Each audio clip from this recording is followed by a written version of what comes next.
네, 반갑습니다. 오늘은 동진의 장수 소준의 반란과 그것을 평정하는 충신들의 이야기를 하도록 하겠습니다. 네, 오늘 반란의 주인공인 소준입니다. 성격은 반항적이며 교만합니다. 특징은 술을 좋아합니다. 이 술을 좋아하는 이것이 나중에 또 어떠한 사건을 만들어내는데 그것은 추후에 또 알아보도록 하겠습니다. 공적으로 말할 것 같으면 지난 편에 말씀드렸던 왕돈의 난을 평정한 공로가 있습니다. 왕돈이 죽고 나서 이 심충과 전봉이라는 이 부하들이 계속 세력을 형성하면서 조정의 반기를 들고 있었거든요. 자, 이 두 사람을 평정한 것이 소준이 되겠습니다. 나름 황제편에서 잘 싸웠다고 볼 수 있죠. 이 당시 왕돈의 난을 평정했던 황제, 즉 명제가 죽고 성제라는 어린 아들이 황제로 등극합니다. 그런데 이 아들이 5살입니다. 아주 나이가 작은 어린아이에 불과하죠. 동진의 조정에서는 소준에게 역양을 다스리도록 하고 북쪽을 방비하도록 했습니다. 자, 지도를 보시면요. 여기 갈색 표시된 부분이 역양이 됩니다. 소준이 군대를 이끌고 주둔했던 곳입니다. 네, 역양이 되는데 현재는 허연으로 불린다고 합니다. 자, 그리고 이 장강을 사이에 두고 건너편에 수도인 건강, 지금의 남경이 자리하고 있는 것입니다. 그렇다면 강 하나만 건너면 바로 건강에 도착할 만큼 이 거리가 매우 가까운 거리라고 볼 수 있습니다. 소준은 자기 공적과 강성한 군사력을 믿고 점점 교만해지기 시작합니다. 아무래도 황제도 나이가 어리고 이러니까 만만하게 보는 그런 면도 있지 않았을까 싶습니다. 망명해 오는 사람을 전부 받아들이면서 자기 부하로 삼고 또 조정에서 군량을 대주는데도 계속해서 불평불만을 쏟아냅니다. 이 당시 조정에서는 전임 황제, 즉 명제의 처남이자 현재 황제인 성제의 외삼촌인 유량이 권력을 가지고 있었습니다.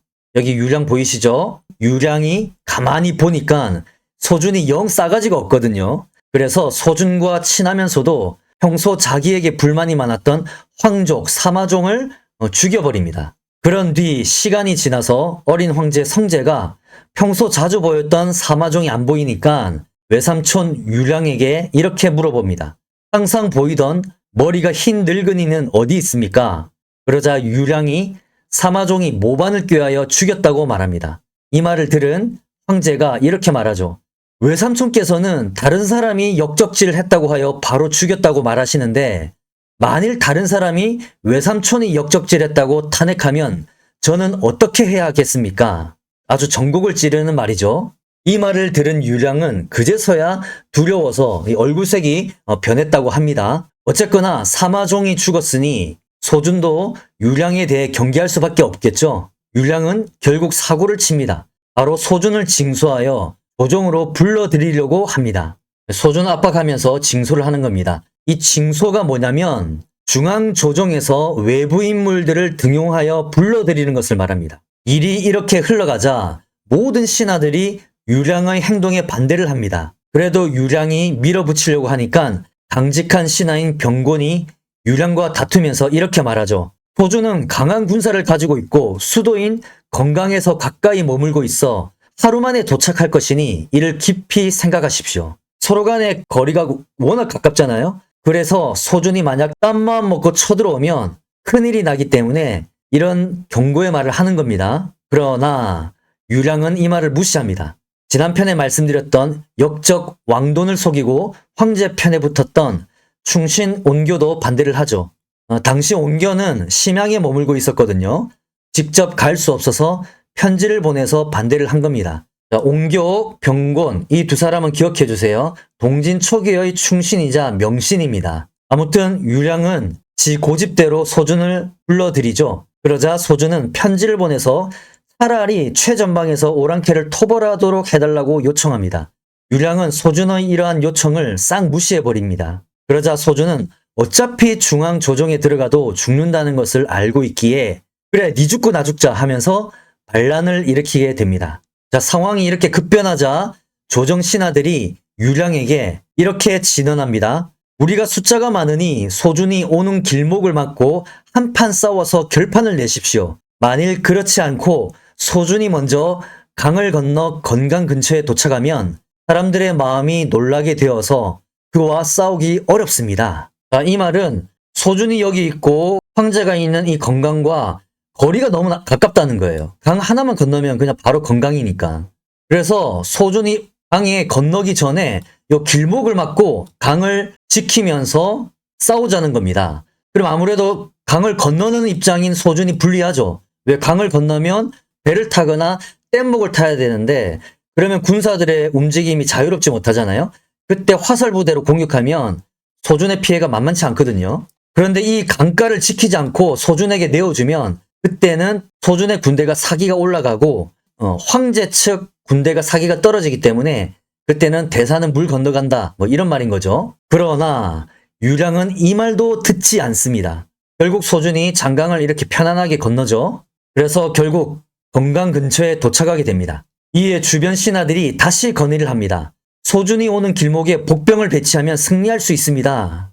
아무래도 건강을 치려면 이렇게 가야 되는데 이 소준이 오는 길목에서 복병을 배치해서 공격하자는 거죠. 그런데 유량이 또 이 말을 무시합니다. 그런데 실제로 소준은 이 건강성을 향해 올라가다가 밤에 길을 잃어서 우왕좌왕했거든요.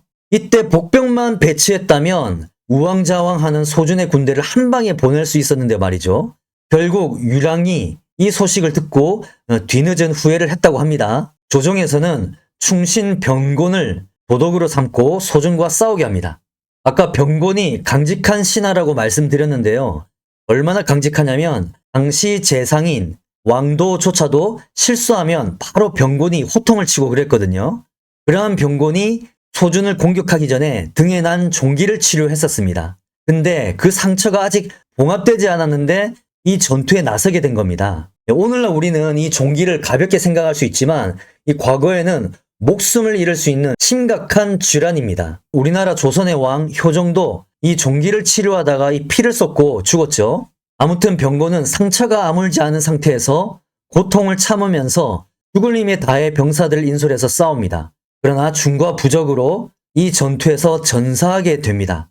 이 병곤에게는 아들 2명이 있었는데 이 두 아들도 아버지와 함께 전투에 참가했었거든요. 근데 아버지가 죽는 모습을 보고 분격하여 적군과 싸우다가 둘 다 죽습니다. 참 안타까운 사연이죠. 병곤과 그 두 아들의 시체는 병곤의 아내에게 보내집니다. 아내는 이 얼마나 충격이 크겠습니까? 하루아침에 남편과 아들 2명을 잃었는데 결국 아내는 통곡을 하면서 이런 말을 했다고 합니다. 아버지는 충신이고 아들들은 효자이니 어찌 한탄할 것인가. 참 대단한 아내이자 어머니죠. 아버지와 아들들이 충신과 효자로서 국가를 위해 목숨을 던졌으니 뭐 통탄할 게 없고 슬퍼할 일이 아니라는 거죠. 이 집안 자체가 정말 대단한 충신 집안인 것 같습니다. 일이 이렇게 되자 유량은 옹교가 다스리던 심양으로 도망갑니다. 도망가면서 종아라는 신하에게 뒷일을 부탁합니다. 그러자 종아가 이렇게 호통을 치죠. 기둥이 부러지고 석가래가 무너진 것은 누구의 허물이요? 이 모든 게 유량의 삽질 때문에 벌어진 일이니까 이 종아가 단단히 열이 받은 겁니다. 애초에 유량이 주변 사람들의 건의를 잘 받아들이기만 했었어도 이런 사태는 벌어지지도 않았죠. 자, 이쯤 되면 유량 이 사람은 뭐하는 인간인가 하는 생각이 들죠. 고구마 10개는 먹은 느낌이죠. 우리는 유량이 계속해서 주변 사람들의 말을 듣지 않고 고집대로 행동하는 것에 집중해 볼 필요가 있습니다. 이런 부류의 사람은 자기가 남보다 더 잘났다고 자부하는 성향이 강하거든요. 그러니까 주변 사람들의 조언을 무시하는 겁니다. 만약 상대방이 자기보다 대단하고 위대하다고 생각하면 절대로 이렇게 행동할 수가 없죠. 한마디로 유량은 자기가 그렇게 싫어하는 소준과 같이 교만한 성품의 소유자다. 이렇게 볼 수 있습니다. 우리 주위에도 이런 사람들을 종종 볼 수 있죠. 만일 여러분이 진심으로 무언가 말하는데 그 말을 계속 건성으로 넘기는 사람이 있다면 그 사람은 유량과 같은 사람일지도 모릅니다. 자, 지도를 보시면 여기 심양이 있는데 여기를 옹교가 다스리고 있었거든요. 그래서 유량이 동강에서 도망쳐 나와 여기 심양으로 가게 되는 겁니다. 이 심양은 56국 시대 이전에는 구강이라고 불렸거든요. 현재도 구강시입니다. 그런데 이때 잠깐 심양으로 불리게 됩니다. 초안지의 맹장 영포가 나중에 유방이 천하통일하고 나서 여기 구강왕으로 임명되잖아요. 그게 이 심양입니다. 침양에 도착한 유량은 자기 여동생인 황태우의 이름으로 조서를 내려 온교를 표기장군으로 삼습니다. 그러나 온교가 거절하죠. 역적 소준을 격파하지도 못했는데 관직을 받으면 천하 사람들을 볼 면목이 없다는 이유로 거절을 하게 됩니다. 결국 이 건강성은 소준에게 함락이 됩니다. 소준은 군사들을 풀어서 궁궐을 약탈했다고 합니다. 일개 병사들이 고관들을 폭행하고 후궁들의 옷을 다 벗겨버리고 아주 난장판으로 만듭니다.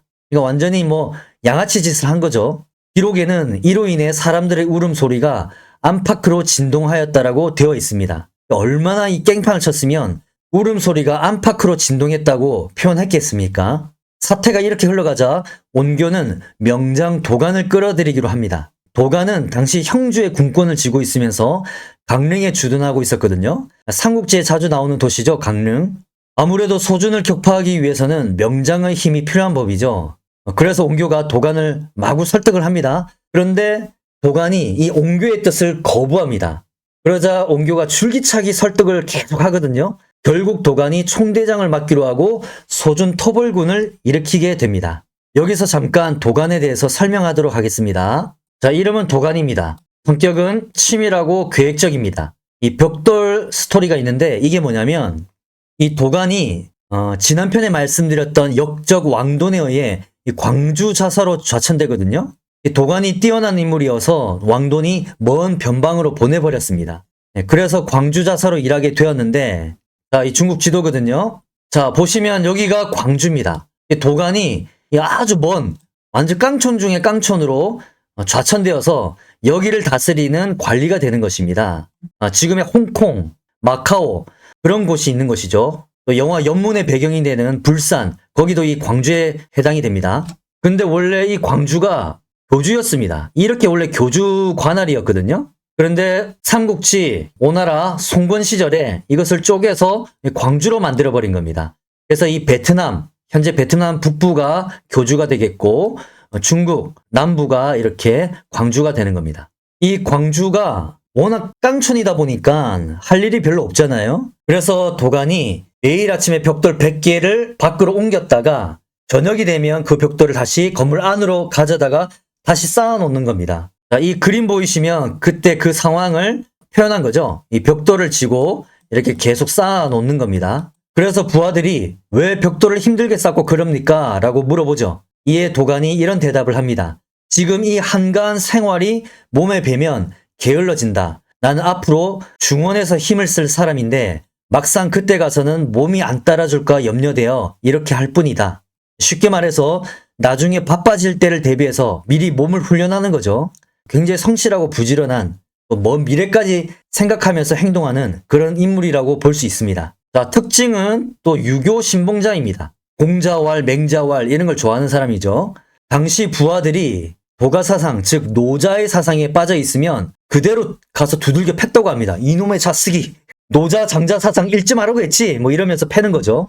도간이 이렇게 행동하는 데는 역사적인 사연이 있습니다. 삼국지 위나라 조비 때부터 사마염이 통일한 진나라, 즉 서진이죠.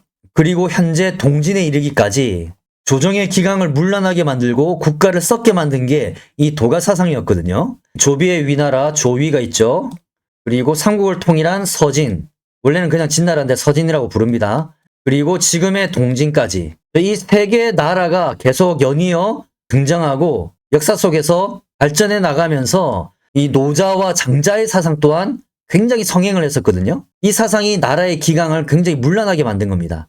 물론 도가사상이 유방이 통일한 한나라 초기 때처럼 유용하게 활용된 적도 있지만 이 당시는 그게 아니었거든요. 조위, 서진, 동진을 거치면서 이 도가사상이 인위적인 것을 모두 거부하고 규칙, 예절 이런 것을 배척하는 겁니다. 조정의 많은 신하들이 여기에 빠져서 툭하면 바람 따라 구름 따라 이러고 있고 누군가가 야 너희들 일 좀 열심히 해 라고 말하면 너는 도를 몰라. 진정한 도는 마음이 가는 대로 행동하는 것이요 하면서 직무유기하는 게 유행처럼 번졌던 겁니다.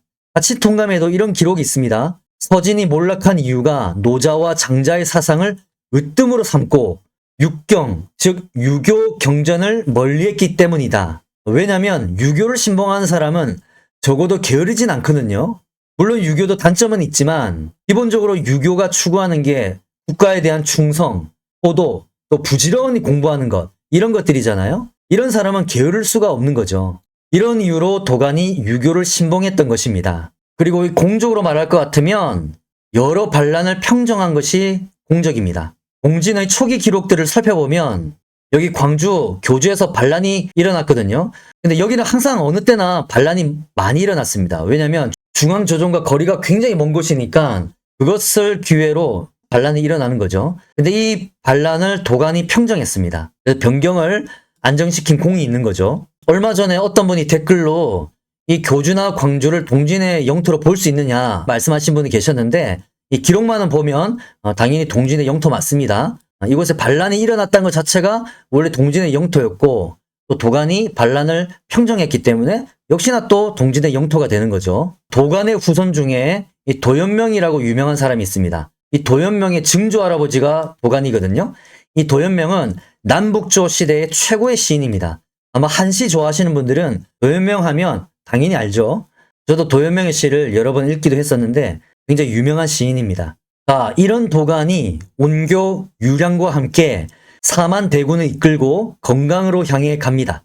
이 소식을 들은 소준이 군대를 이끌고 석두성에서 도간의 군대를 기다리게 됩니다. 지난 편에서 석두성에 대해서 말씀드렸죠. 항상 서쪽에서 수도 건강을 치러 갈 때는 항상 석두성에서 싸울 수밖에 없는 그런 상황이 벌어지는 겁니다. 요충지 길목을 틀어막고 있으니까요. 자, 여기가 건강이고 여기 갈색 동그라미가 석두성이 있는 위치거든요. 자, 이렇게 진회하, 장강의 지류 진회하가 이렇게 흐르고 있습니다. 소준이 이 석두성에 군대를 이끌고 들어갈 때 황제, 어린 황제 성제를 협박해서 끌고 가거든요. 이 모습을 보다 못한 명제상 왕도가 굳게 말렸지만 이 말을 들을 소준이 아니죠. 석두에 도착해서 허름한 창고에 황제를 가두어둡니다. 창고를 생각해보면 당연히 천장에 거미줄이 이렇게 쳐져 있고 쥐들이 막 돌아다닐 텐데 황제의 대접을 안 한 거죠. 그리고 나서도 소준은 매일 황제 앞에 나아가서 방자하고 이 추악한 말을 뱉었다고 합니다. 방자하고 추악한 말이라 제가 생각할 때는 이 황제가 나이도 어린 꼬맹이니까 더욱 무시하면서 존칭도 안 쓰고 자기 부하 대하듯 황제를 대했던 것 같습니다. 어이 황제 그것도 몰라? 요즘은 황제 아무나 하나 봐. 뭐 이러지 않았겠습니까? 황제의 신세가 처량하게 되는 겁니다. 결국 본격적으로 도간의 군대와 소준의 군대가 격돌하게 됩니다. 그런데 도간의 부장들이 소준하고 싸울 때마다 계속 깨지게 됩니다. 소준이 이 석두성을 지키고 있는데 그래서 도간이 부장들을 보내서 싸우게 합니다. 치고받고 싸우는데 도간의 부장들이 싸움에서 깨지는 거죠. 깨갱킹 하는 겁니다. 그러자 소준과 싸웠던 사람들이 돌아와서 이렇게 말하죠. 소준은 교활하고 결단력이 있고 그 군사들은 용감하니 대적할 수가 없습니다. 만약에 하늘이 소준을 벌하신다면 우리가 승리하겠지만 단지 사람이 행하는 측면에서 말한다면 승리하기가 어렵습니다. 이렇게 말하는 것은 도간의 장수들이 소준에게 벽을 느낀 거죠. 계속 싸워도 계속 깨지니까 도저히 넘을 수 없는 벽같이 느껴진 겁니다. 이때 도간의 군대의 군량이 거의 떨어져 가고 있었거든요. 그래서 도간이 온교에게 이렇게 화를 냅니다. 처음에 사군께서 여기서 사군은 온교를 높여서 부르는 명칭입니다. 처음에 사군께서 나를 설득할 때는 군량 걱정하지 말라고 하였고 훌륭한 장수도 많다고 하지 않았소. 그런데 지금 군량이 어디 있으며 우리 쪽에 훌륭한 장수가 어디 있어있까? 지금 군대를 물리고 다음 기회를 찾아봅시다. 군대를 잠시 뒤로 후퇴시켜서 상황을 좀 살펴보자는 이야기죠. 자, 이렇게 말하는 도간을 온교가 다시 설득합니다. 자, 그 내용이 자치통감에 실려 있는데 꽤 감동적이어서 대충 요약해서 소개하고자 합니다. 자, 온교가 도간에게 이렇게 말하죠. 광무제가 곤양에서 이기고 조조가 관도에서 승리한 것은 군사수로 이긴 것은 아닙니다. 소주는 거듭된 승리로 교만해졌으니 지금 우리가 도전하면 반드시 승리할 것입니다. 천자, 여기서 천자는 현재의 황제, 5살짜리 어린 황제 성제를 말하는 겁니다. 천자는 유폐되고 사직이 위태로우니 신하들의 간과 뇌가 땅에 뒹구는 시절입니다. 몸을 잿가루로 만들어 돌아가신 황제께 사죄할 뿐입니다. 자, 돌아가신 황제는 현재 황제, 성제의 아버지인 전임 황제 명제를 말하는 겁니다. 옹교는 후한의 광무제와 삼국지 시대의 조조를 언급하고 두 사람이 다 불리한 상황에서 거대한 적군을 격파한 것을 상기시킵니다. 그러므로 옹교는 병사 수가 적군에 비해 부족해도 또 상황도 열악하지만 승리할 수 있다라고 주장하는 거죠. 도간에게 자신감을 심어주는 겁니다. 그런 다음에 충성심을 자극하는 단어들을 사용합니다. 황제가 소준에게 억압되어 있으니 충성된 신하는 간과 뇌를 쏟아야 하는 때라고. 일을 이렇게 만든 것은 신하들의 책임이니 먼저 돌아가신 황제 명제에게 사죄해야 한다고 말이죠. 자, 이렇게까지 절절하게 말하니까 도간도 마음을 다잡게 됩니다. 결국 도간은 돌아가겠다는 말을 철회하고 수군을 격려해서 석두성을 총공격합니다. 이때 도간의 부장 조윤과 소준의 부장 광효가 서로 군대를 이끌고 한판 붙게 되거든요. 근데 이 싸움에서도 소준의 부장 광효가 승리를 합니다. 소준이 결코 만만한 사람은 아닌 것 같습니다. 그런데 문제는 이 소준이 이때 이 술을 마시면서 싸움을 지켜보고 있었거든요. 한 잔에 이렇게 걸치는 거죠. 그렇지 않아도 술을 마셔서 기분이 좋은데 싸움에서도 이기니까 완전히 업된 거죠. 그러자 갑자기 급발진을 합니다. 이렇게 소리를 치죠. 광효가 적들을 격파할 수 있는데 나라고 못하랴 하면서 소준이 갑자기 도간군을 향해서 돌격을 합니다. 술에 너무 취했던 것 같습니다. 그래서 적군을 막 치러 들어갔는데 이 적군의 방어벽이 생각보다 만만치 않거든요. 뚫지를 못하는 겁니다. 그래서 다시 후퇴를 하게 되죠. 근데 후퇴를 해서 돌아가는 길에 이런 비탈길, 미끄러운 길이 있었나 봅니다. 이곳으로 내달리다가 말이 벌러덩 자빠지거든요. 말이 자빠지니까 소준도 당연히 자빠지죠. 그러자 소준을 추격하던 도간의 부장들이 냅다 창을 던져서 소준을 맞추고 그 즉시 달려들어 소준의 목을 그냥 베어버립니다. 진짜 어이없게 끝나죠. 계속 싸움에서 승리만 했는데 술 취해서 닥돌하다가 미끄러져서 그냥 죽은 겁니다. 전에 성륵의 라이벌 유효도 술 마시고 싸우다가 망했는데 지금 소준도 똑같죠. 그래서 술은 적당히 하는 게 가장 좋죠. 아무튼 이렇게 여러 충신들의 헌신을 통해 동진은 또 한 번의 위기를 넘기게 됩니다. 자치통감에는 이 도간을 육손의 아들 육항보다 더 뛰어나고 조조, 제갈량과 동급이라고 평가를 합니다. 그러나 이번 소준의 반란을 진압하는 데 제일 큰 공을 세운 사람은 바로 옹교가 아닐까 합니다. 옹교가 장군은 아니지만 생각이 민첩해서 왕돈의 뒤통수를 때리고 또 도간을 설득해서 소준과 싸우게 하고 실패한 유량을 받아들여 다시 재기할 수 있게 해주는 등 공적이 많습니다. 이 동진이 약한 듯 하지만 약하지 않고 흔들리는 듯 하지만 굳게 버티는 것도 이런 옹교와 변공 같은 충신들이 있었기 때문입니다. 국가에서 충성을 강조하고 이 충신을 키우는 것은 다 이런 이유들 때문입니다. 자, 오늘 이야기는 여기서 마무리하고요. 다음 시간부터는 동진의 명장이자 호웅인 환원과 그 야망에 대해서 알아보도록 하겠습니다. 감사합니다.